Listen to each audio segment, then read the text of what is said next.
สมมุติว่าผู้บ่าวมาแต่ทางไทยโอกาสหน้าน้องสิพาผู้บ่าวทางไทยไปหาอนามัยได้อยู่บ่ ได้ น้องสิเอาพวกคนเดียวนั่นสิเฮ็ดแนวใดไปหาอนามัยไปหาน้ำกันบัดซ้ำคนบ่ แม่ ไปนำกันเนาะ ไปทำกันเลยครับสาวอ้อยสาวจ้อย ระหวังแฟนนั่นเจ้าสิเลือกจ้อยหรือว่าเจ้าสิเลือกตุ้ย ตุ้ยจ้อยก็เอาเบิร์ด ตุ้ยจ้อยก็เอาสาวจ้อยสาวอ้อยเด้ คือกันกับ คือกัน ตุ้ยจ้อยเลย เลือกผู้ละอันผู้ใดเลือกก่อนเอา เอา เอาตัวน้อย ใหญ่ เนาะ ก็ได้ โอ้ สาวอ้อยสาวอ้อยผู้น้อง เอาตัวใหญ่สาวจ้อยผู้เอื้อยเอาตัวน้อย เป็นจะได้สาวอ้อยสาวจ้อยมื้อนี้หาอนามัยเมื่อไหร่บ่ บ่เมื่อย บ่เมื่อยได้หลายอยู่บ่ ลาย ป้าอนามัยหลายอยู่พี่น้องสิเฮ็ดหยังมื้อเนี่ยเฮ็ดกินจังได แกง แกงเอาเนาะ โดย เป็นจังไดฐานะตอนนี้ยังโสดคือเก่าบ่ โสด จากเปอร์เซ็นต์ละน้อง ร้อย ร้อยนั่งจอยเด้ มาเว้ น้องอ้อยเด้ ร้อย ร้อยโอ้ยคือสิค่อยๆแท้จักเปอร์เซ็นต์บอกดังๆดู 100%ป้า 100% นะฮักแท้โอกาสหน้า FC พังไทยอยากไปเล่นนำได้อยู่บ่ ได้ ได้เนาะ โดน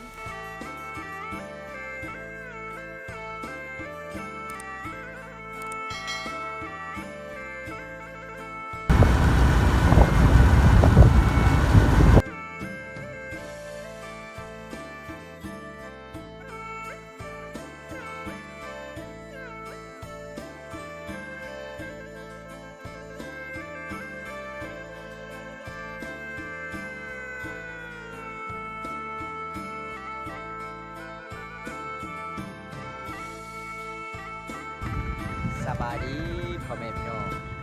ตอนเช้าๆพี่น้องเอ้ยมื้อนี้บำตากับสิพาทีมงานไปเยี่ยมสาวจ้อยนี่ล่ะพี่น้องเอ้ยเพราะว่า FC พี่น้องของที่ทางไทยอยากเห็นสาวจ้อยหลายพี่น้องก็เลยมื้อนี้บำตากะสิจัดให้ตามคำขอ FC ทางไทยพี่น้องเอ้ยบางคนเว้าว่าคิดฮอดสาวจ้อยสาวอ้อยหลายพี่น้องมื้อนี้เฮาก็สิพากับทีมงานนี่ล่ะพี่น้องไปเที่ยวรับชมวิถีชีวิตสาวจ้อยสาวอ้อยคือเก่ามื้อนี้พี่น้องก็บ่มีหยังพี่น้องจังใดก็ไปติดตามรับชมกันนี่ล่ะพี่น้อง ก็สิได้พอหรือบ่พี่น้องสาวเอามาสาวจอยมื้อนี้พี่น้องอยู่เฮือนพี่น้องไปนี่ทีมงานเฮาสบายดี FC ก่อนแน่ สบายดี FC เบิร์ดสุพลเนาะมื้อนี้ก็ได้มาหาบ่าวบุญตาเพิ่นและเพิ่นก็พาไปหาสาวอ้อยสาวจอยพี่น้องก็สาวสวยประจำหมู่บ้านเนาะก็ว่าได้เนาะแม่ก็บ่ฮู้ว่าสิพาน้องเพิ่นไปเฮ็ดหยังเนาะ แม่นอันนี้ก็ FC น่าจะคุ้นเคยอยู่พี่น้องบ่าวกล้วยพาลุยเนาะ ก็ปานนี้เนาะ ฝากกดติดตามด้วยเด้อพี่น้องสองเพิ่น ด้อ หากเฮ็ดส่งใหม่ๆพี่น้องฝากเป็นกำลังใจในพี่น้องเพราะว่าเฮาทีมงานกันนี่ล่ะพี่น้องสบายดี FC ก่อนแน่ สวัสดี FC เบาบุตาเด้อสวัสดีพี่น้องวันนี้ก็สิมาหาสาวจ้อยสาวอ้อยเจ้าพี่น้องว่า แม่ เพิ่นสิอยู่เฮิร์นหรือบ่เนาะก็ไปติดตามชมกันพี่น้องว่าเพิ่นสิอยู่เฮิร์นบ่หรือว่าไปหาผู้บ่าวอยู่เนาะพี่น้อง แม่ ก็ไปเบิ่งนำกันติดตามชมกันพี่น้อง ฝากกดติดตามซอยซ่องเพิ่นในเด้อพี่น้องบ่าวผู้ไทยบ้านนาแนลเนาะ แม่นบ่าวผู้ไทยบ้านนาสแนลเป็นโตไทยเนาะ แม่ พี่น้อง นเพ ฝาก ราะว่า ไปติดตามซองของบ่าวผู้ไทยเด้อพี่น้องเด้อ เพราะว่าเพิ่นก็มักถ่ายสาวอ้อยสาวจ้อยนั่นล่ะ แม่น พี่น้องฝากเป็นกำลังใจให้เพิ่นแน่เพิ่นก็ฮักเฮ็ดส่งใหม่ๆพี่น้องจังใดก็ฝากกดติดตามด้วยเด้อพี่น้องไปนำกันเลยพี่น้องเอ้ย ไปพี่น้องไปทำกัน เดี๋ยวก่อนสิไปทางใดดีนี่ ไปหัน ไปหาหน่อไม้เนาะ โดย โอ้หน่อไม้หลายอยู่บ่สาวอ้อยสาวจ้อย ฮะ หน่อไม้หลายอยู่บ่ ลาย หลายอยู่เนาะสาวอ้อยเด้ไปหาหน่อไม้คือเก่าบ่ โดย สบายดี FC ก่อนแน่จังก่อนสิไปสบายดี FC ก่อนแน่ สบายดี สาวจ้อย สบายดี ไปหาหน่อไม้นำกัน แม่นั่นไปมัน โอ้ยแดดมันแห้งพี่น้องเว้ยมื้อนี้ก็อัปเดตวิถีชีวิตสาวอ้อยสาวจอยบางคนบ่เข้าใจเลยว่าอยู่ไสเนาะสาวอ้อยสาวจอยเขาการหาอยู่หากินพี่น้องอันนี้บอมตากาชีไปอัปเดตวิถีชีวิตสาวอ้อยสาวจอยหากินแบบบ้านๆนี่เลยพี่น้องตามธรรมชาติไปหาสาวจอยสาวอ้อยไปหาหน่อไม้เลยพี่น้องเอ้ย โลวันเชีย ใกล้อยู่บ่สาวอ้อยสาวจอยไปหาหน่อไม้แต่ละมื้อบ่ใกล้เนาะหลังจากเฮาไปหาหน่อไม้แล้ว ไปตักน้ำเนาะไปตักน้ำอยู่ไสอยู่หน้ามันมีน้ำสางบ่ไปตักน้ำใช้ชีวิตตลอดเลยเนาะแต่นั้นเนาะก็คือสาวอ้อยสาวจอยตักน้ำกินน้ำสางธรรมชาติแต่ เช้าฮอดแรงแต่แรงฮอดเช้าเป็นเอาไว้ใช้ชีวิตประจำวันตั้งนำใช้ชีวิตแบบบ้านๆนะพี่น้องอันนี้ก็บรรยากาศหมู่บ้านสาวอ้อยสาวจ้อยนี่พี่น้องก็ประมาณสำนี้เด้อพี่น้องเฮาก็ไปเยี่ยมสาวอ้อยโอ้คิดฮอดหลายพี่น้องไอ้ FC อยากเห็นวิถีชีวิตสาวอ้อยสาวจ้อยโดนเลยบ่ได้พอสาวอ้อยสาวจ้อยพี่น้อง หนาวแล้วอ่อนจักมือแล้วแดดออกอยู่นี่นะ2 มื้อ สาวอ้อยสาวจ้อยภาษาบ้านเจ้าเอิ้นหน้าใหม่ว่านี่ใด อาบะ อาบ้าง นี่ก็กำลัง โอ้อาบ้างอะไร น้องใหม่นะ อาบ้างอะไรคือหน้าใหม่ไหล ผู้ว่าสิได้จะบ่เนาะเพราะว่าน้องใหม่ยามนี้ก็เป็นยามที่วิทย์น้องใหม่แล้วเนาะก็ จาก บ่ เมื่อ มี วาน แล้วเนาะ ยุ่งใจโซบิเตอร์ ใจว่าสิได้จะบ่เนาะน้องใหม่นี่ ก็ยัง ซุมเจ้าเอิ้นเนี่ยได้ไปหาน้องใหม่วันนี้ได้ไปหาน้องใหม่ ปะซัวบ้าง ปะซัว ปะซัว ปะซัวบ้าง สัวบัง ปะซัวบ้างก็คือไปหาน้องใหม่เนาะ โดย อันนี้ชวนมาต้นไผ่นี่นะ ฉันลาว ฮะ จนมันตน ชวนมันทนคนอยู่บ้านนี่เนาะ โบแมนคนลาว คนลาว อ อ่ะ ยู่เมือง อยู่เมืองพุ่นว้าเขาเจ้าก็มาเฮ็ดอยู่นี่จ้ะ ก็มีแต่อยู่นี่ ดินไผ่นี่บ่แม่นดินเจ้าบ่ โบแมน บ่แม่นเนาะดินของคนอื่นเขาเจ้าขายเนาะ โดย อืมสุดไปหาหน่อไม้ผู้หนึงใส่ซินผู้หนึงใส่ทรงพี่น้องเพื่อ FC ไปได้เบิดทุกทีเนาะ กันไปใส่กับไป น้องก็ ไปน้ำกันเลยบ่สองไอ้น้องบ่ ไปน้ำกัน โอ้น่าหักแท้พี่น้องเอ้ยไปใส่กับไปน้ำกันหาหน้าใหม่พี่น้อง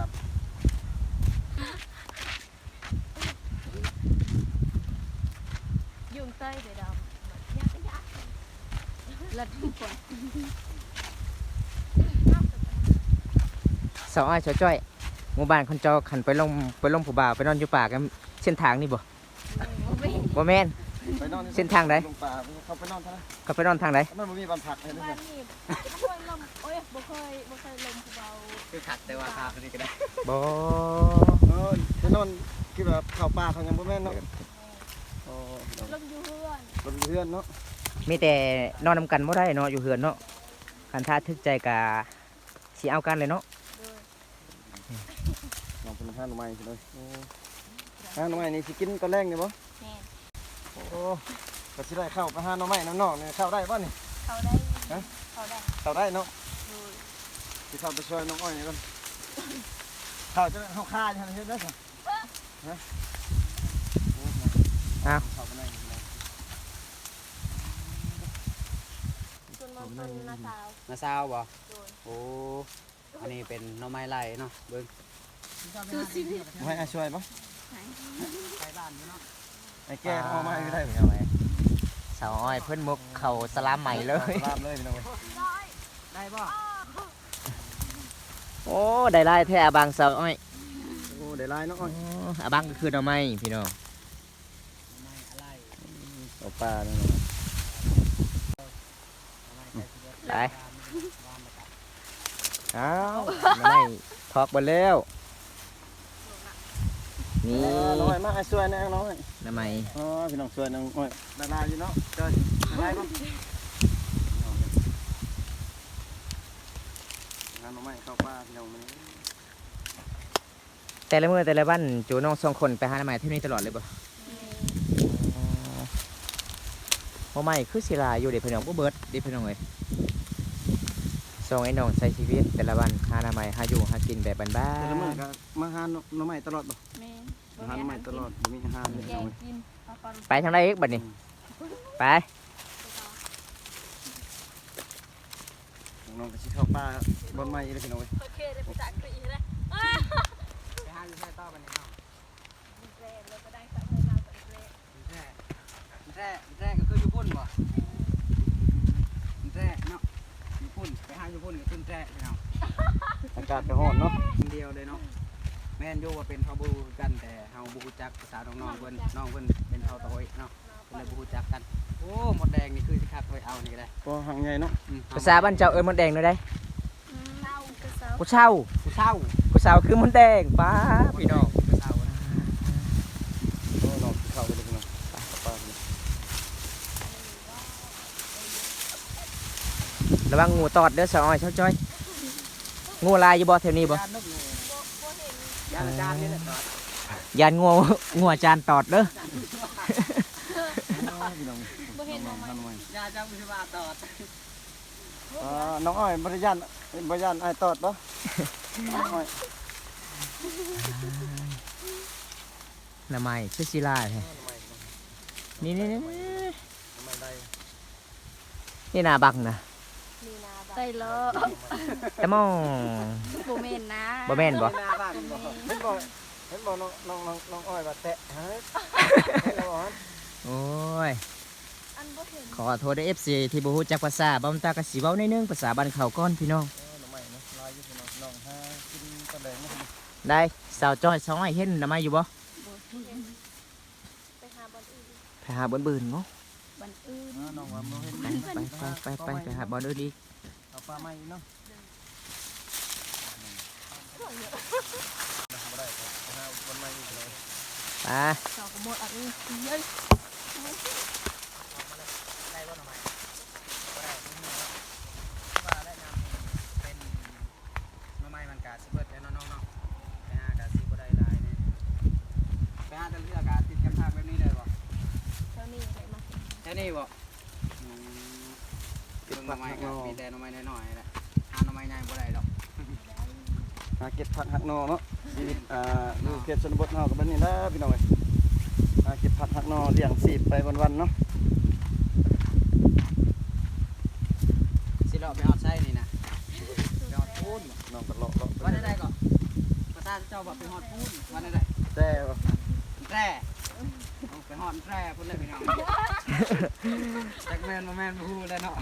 ไปฮอดแตร่ก็คือไปฮอดพูนแหละ น้องที่เฮาอยู่นี่ เอาไกลไผน่ะ อันนี้ก็จะแม่นบอล ใช่คนบ้าน บ่มีบ่ต่อแถวนี้นะบ่ยันต่อติ บ่อยากจะบอกกล้วยตอด ยันติงูบ่โตบ่โกย บ่มีน้องๆเนาะ เขาเจอบ่ย่านดอกเขาเจอ เดี๋ยวสิหาหน่อไม้ต่อ เดี๋ยวเนาะ น้องๆกันเนาะหาหน่อไม้บ่เก่งเลยพี่น้องเอ้ย เห็นหน้ำไม้อยู่บ่สาวอ้อย บ่เห็น บ่เห็นระวังเห็นงูเท่านั้นเด้อ งูเด้องู ระวังงูตอดเด้อ ระวังงูบาบุญตาเราเลี้ยงไว้ตัวนี้เด้อ งูเฮาเลี้ยงที่นี่บักหลายๆได้3โตพุ่นเลยเป็นหยังอีก ประมาณซั่นเนาะอ๋อได้บ่หลาย อันนี้มันส่วนน้องสาวบ่ส่วนสาวอ้อยนี่บ่ บ่แม่น บ่แม่นส่วนทางบ้านเนาะ แม่น โอ้ได้บ่หลายซั่นเนาะ ไปหาสาวอ้อยก่อนสาวจ้อยก่อนบัดนี้ เอ้า น้ำไม้บ่หลาย ทำไมบ่หลายซั่นน้องก็บ่ได้ซั่นเพียงว่า ตามติดวิถีชีวิตน้องอ้อยน้องจอยเลยพี่น้องมื้อนี้น้องเอ้ย พา FC เนาะเอาใจ FC มัน อาบใจแต่ FC เลยอยากเห็นสาววิถีชีวิตสาวอ้อยสาวจอยเข้าใจเขาใช้ชีวิตแนวใดแน่พี่น้องมื้อนี้เฮาก็จัดให้ตามคำขอ FC พังไทยเลยพี่น้องหรือว่า FC ต่างประเทศพี่น้องเอ้ยบ่าวโกยเพิ่นไปก่อนกับสาวอ้อยสาวจอยเพิ่นเอากระยังไปนํส่วนบ่าวบนตากับ พันน้องมีผู้บ่าวนี่น้องก็สิพาผู้บ่าวน้องมาหาบัดนี้อยู่บ่ บ่ ฮะบ่ ยา เอาย่านเนี่ยยังตอดบ่ย่านเนี่ยมึงย่านเนี่ยซั่น สาวอ้อย มึงย่านเนี่ย อ้ายเขาถามเนี่ยสมมุติว่าผู้บ่าวมาที่ทางไทยโอกาสหน้าน้องสิพาผู้บ่าวพังไทยไปหาหน้าใหม่ได้อยู่บ่ ได้ ได้เนาะ ได้เนาะเอาบ่ย่านตอดติบ่ย่านเนาะ บ่เยอะ บ่ย่าน สมมุติว่าน้องสิเอาพวกคนเดียวนั่นสิเฮ็ดแนวได้ไปหาหน้าใหม่ไปหาน้ำกันบ่ซ้ำคนบ่ แม่ ไปนำกันเนาะ ไปน้ำกันเลยเนาะไปหาสาวจอยก่อน น้งมันอยู่แดดเนาะอยู่กับผม ไปหาสาวจอยก่อนจะหน่อยงูบ่าวกล้วยตอดแล้ว เดินไปผู้เดียวงูกล้วยตอด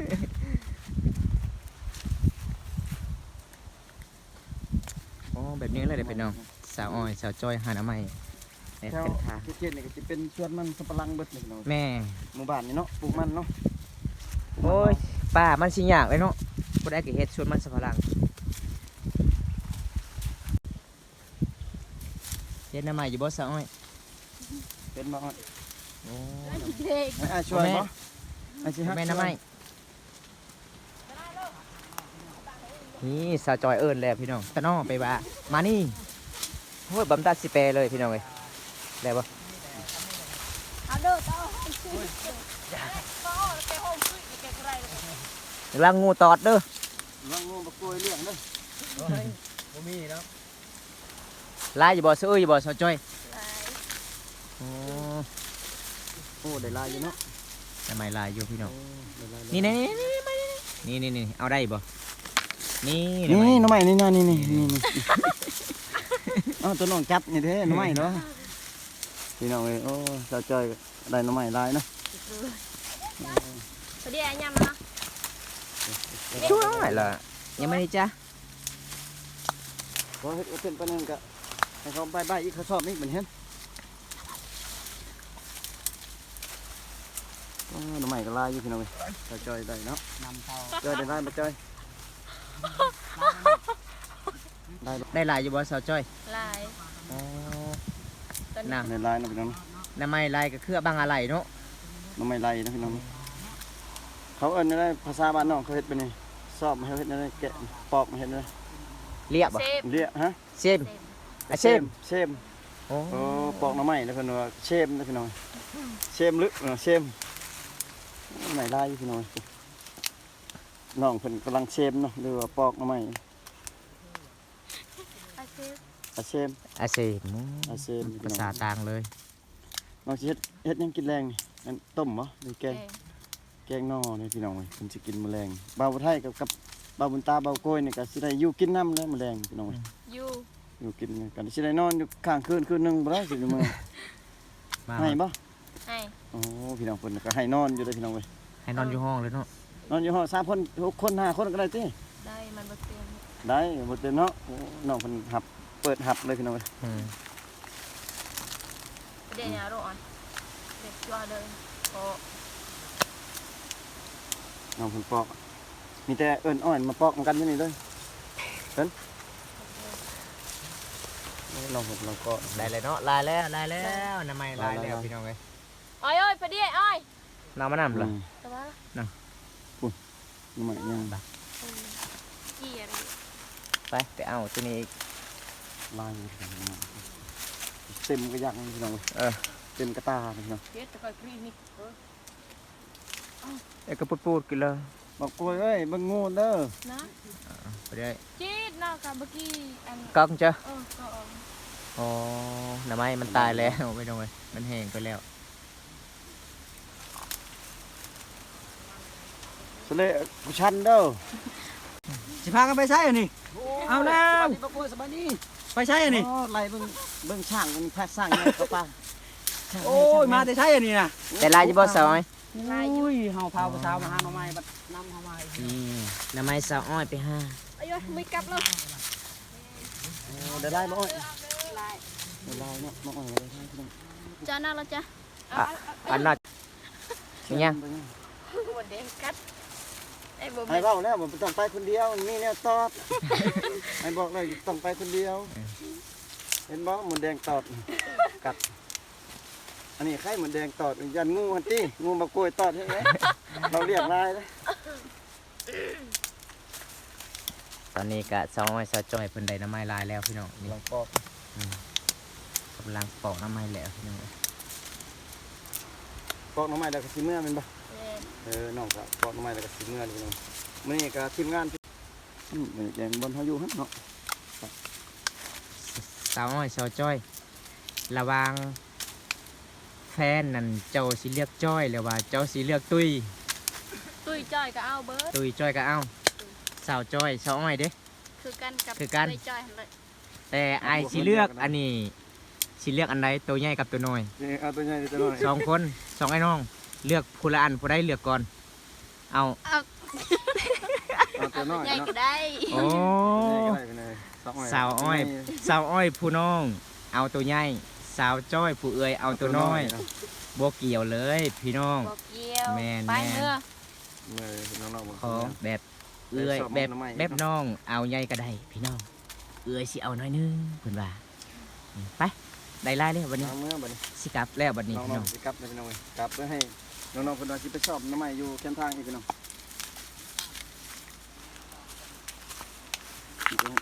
บอกนี่เป็นไง มันช่วยยุ่มบ่โกยมันช่วย เป็นได้เมื่อยบ่หาหน่อไม้นะ บ่เมื่อย บ่เมื่อยธรรมดาเนาะเพราะว่าชีวิตเฮามันกะแบบนี้อยู่แล้วเนาะ ได้ลายบ่อ้อย ต้องไปหา ได้อยู่เนาะ เก็บผักหักนอกกว่าสิได้กินเนาะน้องเนาะกะธรรมดาพี่น้องกะบ่ได้เมื่อยเนาะตอนนี้กะพากันปอกหน่อไม้พี่น้องสิเฮ็ดแนวใดกินบัดนี้ บ่โกยกระปอกสวยเลย แกงกินมีครบแล้วบ่ของปรุงนะเครื่องปรุงนะ บ่มี บ่มีอันนี้ก็เอาบ่นี่นะ เอาตุ๊กแกลายกินบ่ได้เด้อเจ้า โอ้ยันว่าตัวแกก็เอาบ่เป็นคนแล้วซะ โอ้ทึกอันนี้บ่แม่นมันคันบ่ กัน คันเนาะ อันแล้วเจ้าก็มันช่วยกันแล้วเจ้าก็ เยอะไม่จับปลอก แม่นยัง เด็กกินสิดาวมุ้ยยุ่ง มดบ่ พี่น้องไว้ มดแล้วแม่นยังเขาเอิ้น ทำไมจับ ปอก หามุย มุ้ย หามุยหามุยหามุยก็คือมดเนาะจักมดยังแหละดีแล้วมดน้อยกับคันมดใหญ่กับนี่โอ้ยโอ้บ่แม่นกับกัดโอ้ยพอไปทั่วเลย ต้ม แกงสิ ต้ม แก แก แก ง งผู้หนึงว่าสิแกงหน่อไม้ผู้หนึงว่าสิต้มหน่อไม้ แม่ เอ้าน เนาะ แบ่งกันโลดเด้อสองสาวเด้อสองคนเจ้าน่ะแบ่งโลดผู้หนึงแกงผู้หนึงต้ม แสดงว่าใจยังบ่ตรงกันนี่ว่าเอาตัวคนเดียวกันยังบ่ได้นี่ ได้ ได้เนาะแต่ว่าเนี่ยแยกห้องเนาะ เอ็นรวยเลยไปยายรวยนี่ ตอดลวดเนี่ย ได้ เดี๋ยว เจ้าก็อย่าเว้าดุเถิดภาษาเจ้านะ ใครบ่ฮู้ เฮ้ย ได้สาวอ้อยสาวจอยสิพอแล้วบ่หน่อไม้ซำนี้ พอแล้ว ได้หลายเลยเนาะ ดู พอได้เมื่อแกงกินพี่น้องนี่สาวอ้อยกำลังสี คัน ปอกหน้าไม้แล้ว คันคอย น้องๆ บ่ได้เมื่อบ้านคอยสิถ้ากินแกงหน่อไม้ก่อนสิมื้อ ก็นอนก่อนนี่ รุ่นแล้วได้บ่ได้กินแกงหน่อไม้นี่ เพิ่นว่าสิต้อนรับเป็นอย่างดีตอนแรกนี่ให้นอนก่อนเพิ่นเนาะว่าอ้อยสะจอยว่าเพิ่นว่า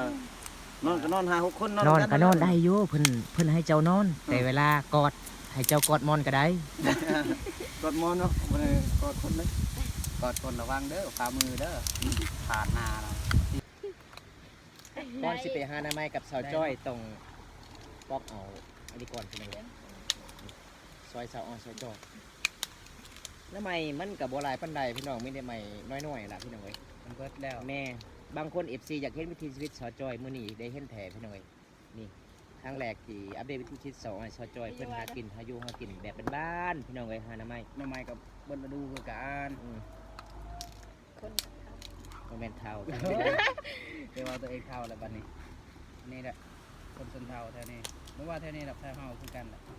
ส่วนหลายสิว่าตัวเองเท่าโลดสิเท่าหยังพูดอายุ18 19ปีคุณถึงเอาผัวก็ได้ บ้านคอยนี่จะเป็นหาหมด อันนั้นแหละเอาแต่น้อยเนาะ เบิดเลย เบิดเลย 3คน เจ้าก็ไม่ห้าง ทางเด้อให้เว้าเด้ออันสิเลือกผู้บ่าวบ่ต้องเอาผู้บ่าวรุ่นน้อย เลือกก็เลือกคือคอยนี่ เอาผู้บ่าวอายุใหญ่ๆโลด เมน อายุ80 90 ปี กินก็ฮักขอแพง คันสิเอาเนี่ยเอาสำเบากล้วยกับบาบุญตาโลดเนาะ บาบุญตา ยังบ่มี โสดว่ะ ยังโสด พี่น้องเอ้ยบาบุญ คือ ตา บ่ ก็ มี โสดจัง หยอกพี่ ขอ น้อง โทษเอาผิด จังไดเบาโก้ยมีแห้งอยู่บ่ไปหาหน้าไม้กับสาวสาวจอยเดินทางมาหลายกิโลมื้อนี้ ห้วยมันก็มีแห้งแล้วเนาะคันว่าเป็นเพลงก็งัดทางงัดบ่ยอบ่ยอกซื่อๆพี่น้องก็งดดราม่าเด้อพี่น้องเฮาก็เว้าหยอกเว้าหัวนี่แหล้วเนาะ แม่ กัน ทีมงานเฮา บ่เว้าหยอกก็บ่ได้หัวเนาะคันว่าบ่ได้พัวก็บ่ได้ลูกพี่น้องอันนี้คือคำคมบ่าวสัญญาเพิ่นเนาะ แม่ เฮาก็เว้าหยอกน้องๆเพิ่นแหละเนาะ เสียดายมื้อนี้เฮาก็บ่ได้ไปครบทีมงานเฮาเนาะ แม่น บ่าวสัญญาบ่าวผู้ไทยบ้านนอกเผาบรูก็ยังบ่มาเนาะพี่มันคนเดินทางก็บ่มาพี่น้องเอ้ยมีแต่สามทีมงานเฮามื้อนี้พี่น้องนี่บ่าวผู้ไทยพี่น้องเอ้ยตามติดวิถีชีวิตน้องๆสาวอ้อยสาวจ้อยก็ประมาณชั่วนี้ล่ะพี่น้องหาอยู่หากินแบบบ้านๆพี่น้องเอ้ยตอนนี้สาวอ้อยกำลังสิหาหน้าใหม่ละพี่น้องเอ้ยสิกลับบ้านแล้วพี่น้อง เป็นเลย จากที่ปอกหน่อไม้ก็เสร็จเป็นที่เรียบร้อยแล้ว ตอนนี้ก็สิพากันมื้อเฮือนเนาะ โดย มีแต่เอาไปต้มแล้วก็ตอนแรงเอาไปแกงเนาะหรือว่าแกงน้ำบ่ได้ต้มบ่ต้มก่อนเนาะ บ่ แกงเลย ลืมไปว่าหาหน่อไม้เรียบร้อยแล้วสิพากันไปใส่ต่อไปนี่ จากนั้น ตักน้ำก็เฮาตั้งแต่ไปถ่ายคลิปมาก็ยังบ่เคยเห็นบอลที่น้องๆเพิ่นตักน้ำจากเทื่อเลยเนาะไกลเติบบ่บอลที่ตักน้ำนะ บ่ไก่ บ่ไกลเนาะเดี๋ยวพาไปเบิ่งหน่อยเด้อ โดย ว่าตักน้ำอยู่ไสเนาะ เป็นจะได้สาวอ้อยสาวจอยมื้อนี้หาหน่อไม้เมื่อหลายบ่ บ่เมื่อย บ่เมื่อยได้หลายอยู่บ่ ลาย ป้าหน่อไม้หลายอยู่พี่น้องสิเฮ็ดหยังมื้อนี้น่ะเฮ็ดกินอยู่ได แกง แกงเอาเนาะ โดย อ๋อตอนนี้อายก็สิกลับก่อนเด้อ โดย เป็นจังได๋ฐานะตอนนี้ยังโสดคือเก่าบ่ โสด จักเปอร์เซ็นต์ละน้อง ลอย 100นั่งจอยเด้ อ้าวบ่เว้ น้องอ้อยเด้ ลอย 100โอ้ยคือสิค่อยๆแท้จักเปอร์เซ็นต์บอกดังๆดู 100% 100%ป้า 100% น่าฮักแท้โอกาสหน้า FC พังไทยอยากไปเล่นนำได้อยู่บ่ ได้ ได้เนาะ โดย ตอนนี้ไอ้ายสิกลับก่อนเด้อ โดย บ๊ายบาย FC ก่อนแน่ บ๊ายบาย บ๊ายบาย